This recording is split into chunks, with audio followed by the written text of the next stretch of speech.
Okay. Hello. Today we're here to talk about the momentous Supreme Court decision that upheld Obamacare.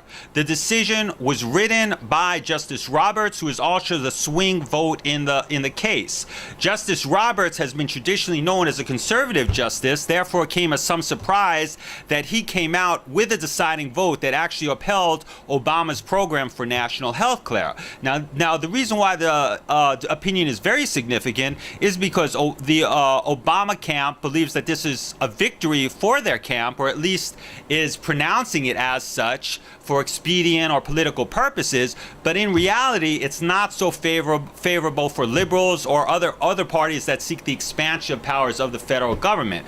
It also creates some strategic problems for Obama and other liberals or people in the Democratic camp that support these type of federally mandated government programs.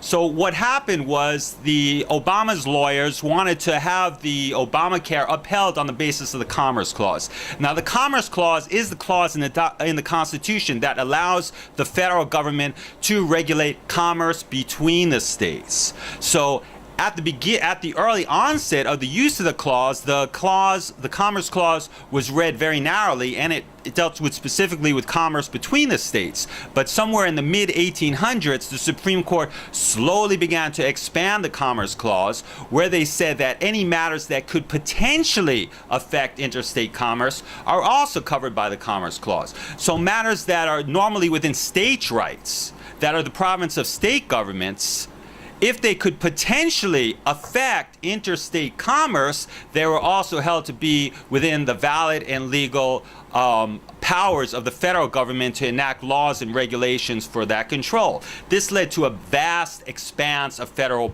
powers and concomitantly a reduction of states' rights.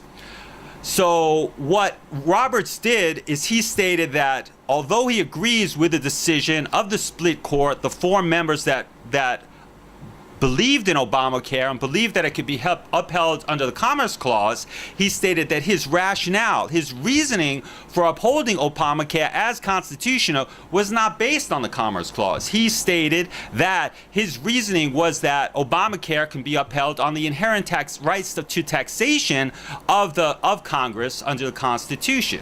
Why is this significant? This is significant because it might mean a setup, a beginning, a laying of a foundation for the whittling down or the reduction of the importance of the Commerce Clause and a reduction of federal power in future cases before the court. The Taxation Clause of the Congress allows Congress to tax certain activities as long as they meet the requirements of taxation. What the Commerce Clause does is it gives the Congress much broader powers of regulation than mere taxation. So what Roberts' decision means is that somebody that doesn't opt into the direct payment program, payer program of Obamacare could be fined on the basis of taxation, but not as a pure penalty that derives directly from the Commerce Clause.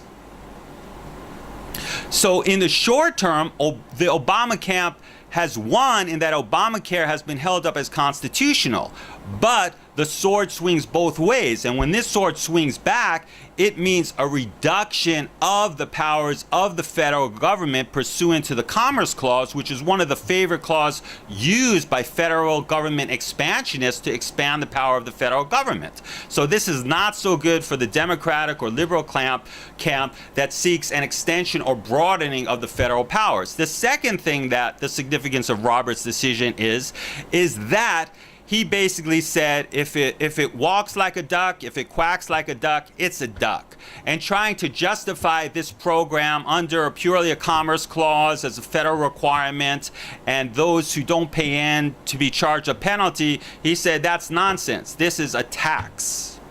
And if you don't opt into the program, the penalty is a form of taxation, which he upheld as having been done historically for many, many decades now, and not at all an unusual use of taxation to discourage certain activities that are deemed undesirable. But it also exposes the public relations campaign of the Obama camp in claiming that they don't intend to increase taxes for middle class families. So what this does is this creates ammunition for his opponents, the Romney camp, the Republican Party, to assert that by virtue of this decision, Obama has enacted one of the greatest increases in taxation in recent history. That's all for today. Thank you for watching. Save the Constitution.